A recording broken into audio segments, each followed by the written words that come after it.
Ash season. She walked barefoot across the soot path, carrying someone else's memories in a heat-sealed vial. Her name was Lysa, though names didn't hold much anymore, just tags. She was tagged licensed memory trader, unlicensed interface burner, former empath for hire. 27 years old, if you trusted the implanted timestamp behind her right ear. She didn't. The city around her had no real name either. Locals called it Red Sky Verge, burnt neon skyline, air that smelled like coal and static. Every winter, the wind shifted and brought the ash. Not snow, just a slow, gray fall of burnt digital matter from the upper atmosphere, where dead satellites rotted. Lysa made her living walking into those places where memory got stuck. Old network caches, rotting cognition vaults, crashed nodes of broken minds. She pulled the data, scrubbed it, bottled it, and sold it, sometimes as nostalgia, sometimes as sex, sometimes as silence. Tonight, it was a death. Not just a recording, an actual end. A private moment, extracted from a dying consciousness before the neural lattice collapsed. Some client wanted it. No reason given, no return address. She didn't ask questions. The vial in her coat pocket pulsed faintly, as if remembering how it used to be warm. She reached the drop point, an abandoned metro platform under the rust-veined outskirts. Tags glowed weakly on the walls, gang symbols, obsolete QR prayers, warnings written in dead code. Lysa crouched by the edge and opened a hatch under the bench. Left the vial. Waited. Minutes passed. A drone emerged from the dark, hovering low, its casing scraped and silent. No markings. It extended a mechanical claw, retrieved the vial, dropped a chip. Then it vanished. Lysa picked up the chip. No credits. Just a file. That was wrong. The arrangement was clear. 500 crimson tokens, untraceable. Not data. She almost threw it away. But her fingers moved, almost involuntarily. She slotted the chip into her interface ring. The world tilted. She wasn't on the platform anymore. She was on a balcony. Someone else's body, breathing someone else's breath, looking out over a city made of light and smoke. Then the voice came. Quiet, male, tired. I died alone. You know that now. Lysa tried to disconnect. Couldn't. The voice continued. I wasn't meant to go this way. None of us were. But I left something in the ash, and I think you're the one who found it. She blinked. The vision dissolved into noise. The platform returned. Cold, empty, and she wasn't alone. A figure stood near the far pillar, watching her. Not church, not corpsic, just still. She turned. The figure didn't move, but something in her pulse changed. She walked away. Didn't run, just walked, heart drumming in her ears. Later that night, she found a burn mark on her interface ring, as if something had touched it from the inside. Lysa didn't sleep that night.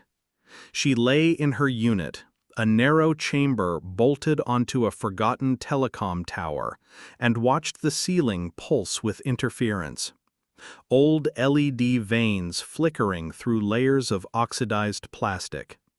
Her interface ring lay on the floor, burn mark still there.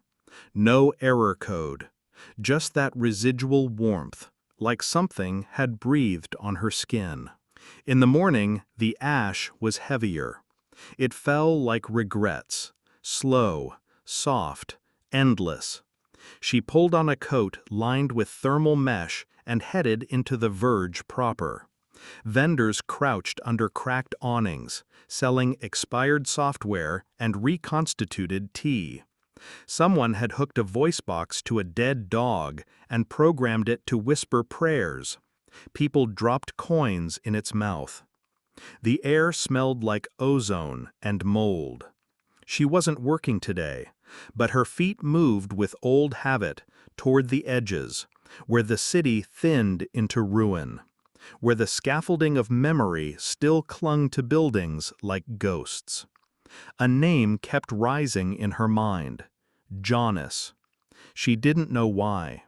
The voice from the chip hadn't said it, but it came with the scent of old smoke and metal. Maybe it was his. She passed a shattered mural half covered in grime. Once it had been a map: zones, districts, ley lines of data flow. Now it was just noise. But a glyph near the bottom pulsed faintly. She traced it with her finger. A pin dropped in her vision. Coordinates. Below.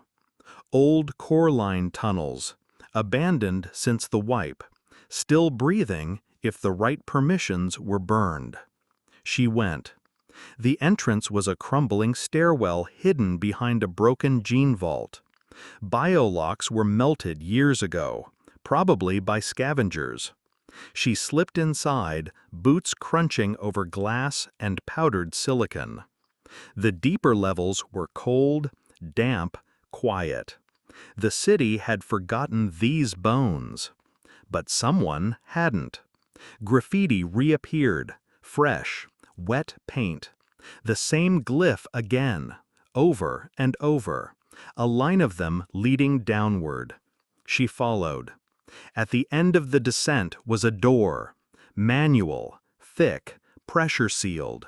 Someone had engraved something into the metal: where memory goes to rot. She hesitated, then opened it.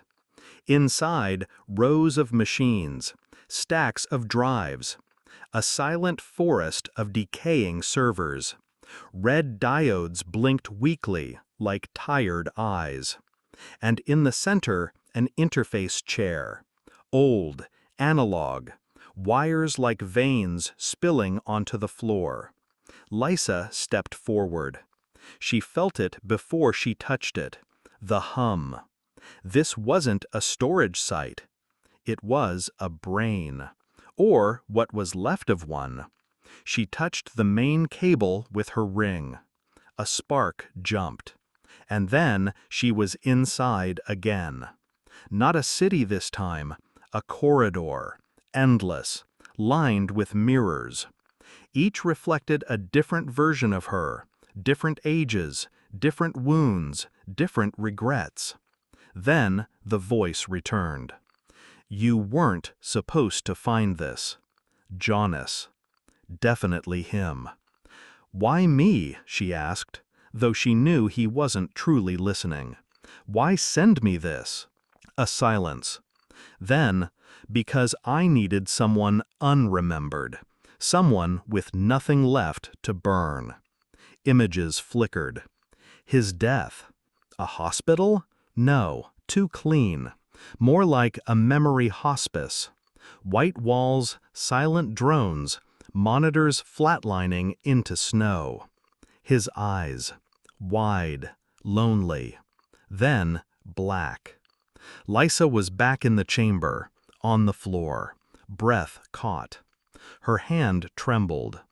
The air was different now. She wasn't alone. A light blinked in the darkness.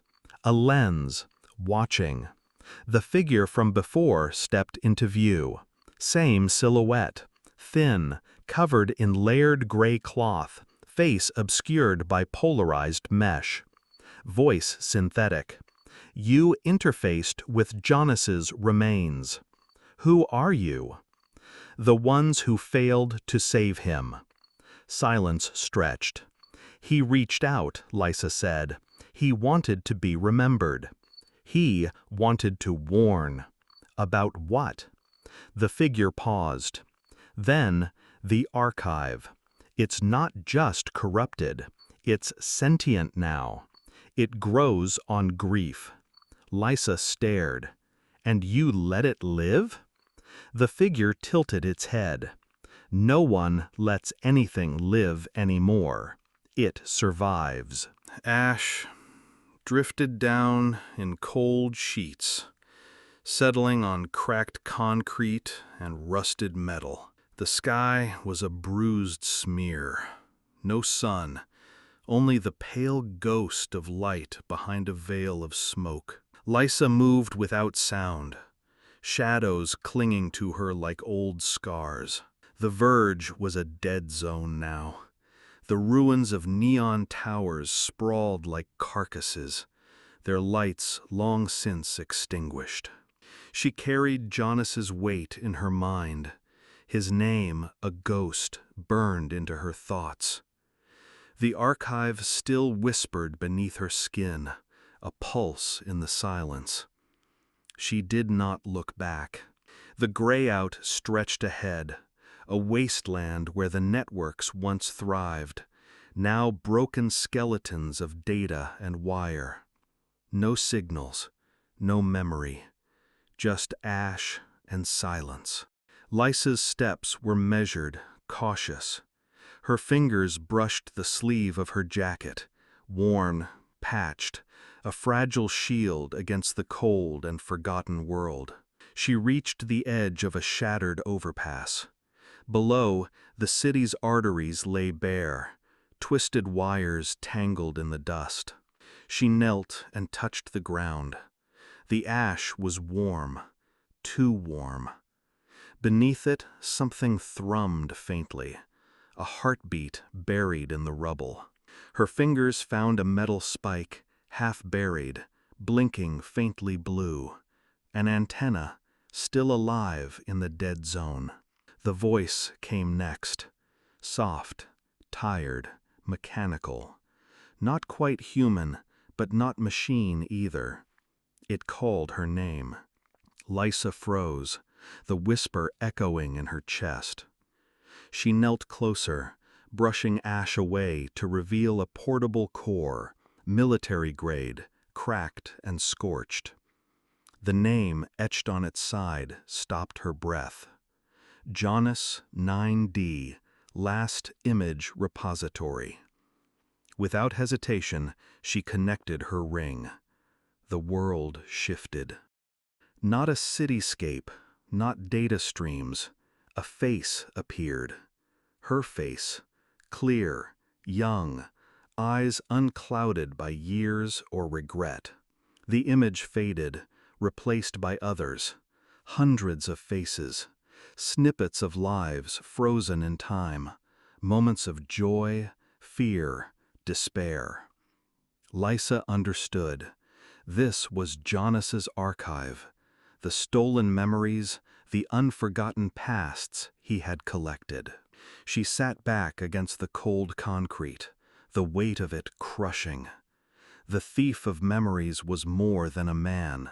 He was a curator of lost time, a guardian of ghosts. And here, in the silence, the past whispered its secrets. Ash fell like judgment. Lysa sat rigid against the cold concrete, the portable core resting heavily in her palm. Outside, ash drifted silently, coating the city's bones in a shroud of forgotten time. The air was thick, still, as if the world itself held its breath, waiting. The images in the core's memory unfolded relentlessly behind her eyes. Faces frozen in fractured moments, a cascade of stolen lives replaying like ghostly echoes. None of them hers, but somehow familiar, as if their sorrow had seeped into her skin. Jonas's archive was not merely a collection, it was a vault of stolen souls, a cemetery of memories lost to the Great Shutdown. Each fragment was a world, a life interrupted, preserved in cold circuits while the rest of existence crumbled. The antenna's blue light pulsed faintly beneath the ash, a stubborn heartbeat in the wasteland. Lysa's fingers hovered over the cracked frame of the device, tracing the worn edges where data once flowed freely. The archive hummed beneath her touch, an ancient engine fighting for life amid the silence. Her mind reeled with questions. What drove Jonas to gather these fragments? Was he a savior or a thief feeding on pain? And why had he hidden this treasure here, abandoned to ash and silence? A low vibration stirred the ground beneath her boots. The antenna blinked brighter, blue intensifying into an electric pulse that rippled through the ruins. The archive was stirring, awakening from a long sleep. Lysa rose slowly, the weight of countless lives pressing against her chest like a physical force. Around her, broken logos of dead corporations faded beneath layers of ash, symbols of power lost, replaced by the quiet domination of time itself. The flicker of light revealed fresh markings etched into the dust, cryptic signs from data cults and fragments of forbidden code. A warning or an invitation? Her thoughts were a maze of uncertainty. If the archive had reactivated, others might be coming. Scavengers, memory hunters, those who traded in lost pasts as currency, wielding power over the forgotten. She pocketed the core carefully, its cold surface a tether to a world she barely understood but could no longer ignore. Outside, the ash thickened, swallowing the city's scars deeper beneath its unyielding blanket. A choice loomed before her, heavy and unforgiving. Return to the verge, a city suffocating in neon lies and shadowed truths, or step beyond into the gray out, chasing ghosts in a world where memory itself had become contraband. The silence around her was deafening. Lysa chose the unknown.